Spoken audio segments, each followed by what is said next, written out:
Have you ever lost your key to your Defender? Maybe you have a faulty ignition switch? Well, SuperATV has you covered with our ignition switch, and today we're going to show you how to get it installed on a Can-Am Defender.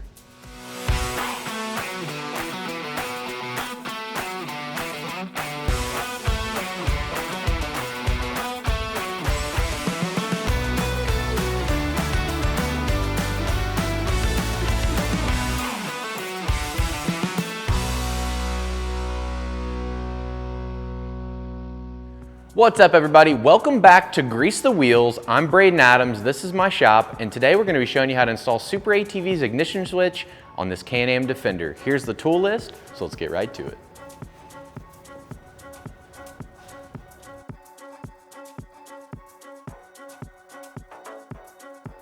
So the first thing you're going to do is go ahead and hop in the driver's side of the machine, remove the key from the ignition, then you're going to grab a 25mm wrench, and you're going to go ahead and remove the nut on the key switch. A lot of times these aren't very tight, so if you don't have a 25mm, you can probably crack it loose by hand. If not, you can take it loose with a pair of pliers, crack it loose.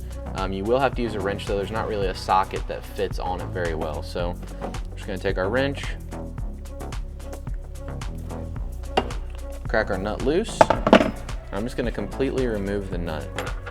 Once that nut's removed, I'm going to grab a hold of the panel here that has the switch and all of the rocker switches on it.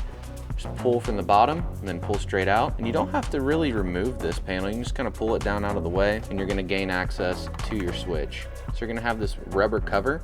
Just go ahead and slide that off. Make sure to reinstall that. And we're going to have a wiring connection here. Just push down on the tab. If you can't get it to pop loose by hand, a lot of times what I'll do is just take a little flat blade screwdriver or a pick and kind of push down on it. Just going to push down right on this tab. I'm going to grab a flat blade screwdriver and push on that, and then we will remove the wiring connection.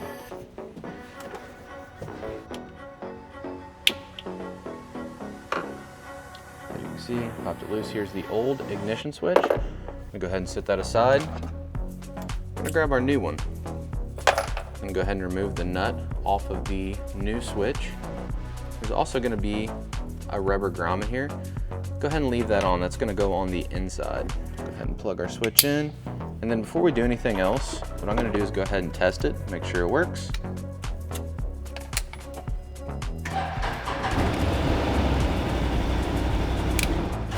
So we're good to go. We'll take our rubber cover here, slide that back over, and you're going to notice there's a notch. That notch needs to line up with the notch on the key switch. So just like so. We're going to slide it back into the panel, also making sure that we line the notch up in the correct location. And we're just going to take our nut, just thread the nut back on, get as tight as we can by hand, and we'll take our wrench, just put a couple turns on it, make sure it's good and tight. It is plastic, so you don't want to try to over tighten it. Okay, we'll just take our panel here.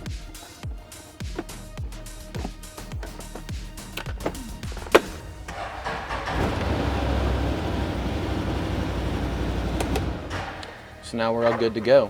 So having one of these ignition switches with you while you ride is a necessity. It's something that goes in my pack whenever I go riding. There has been an instance to where I've had a machine and the ignition switch quit working, while I was out riding. And it's just an unfortunate thing because there's really not a whole lot that you can do in order to get the machine back started. It's a very inexpensive item to keep with you at all times for sure.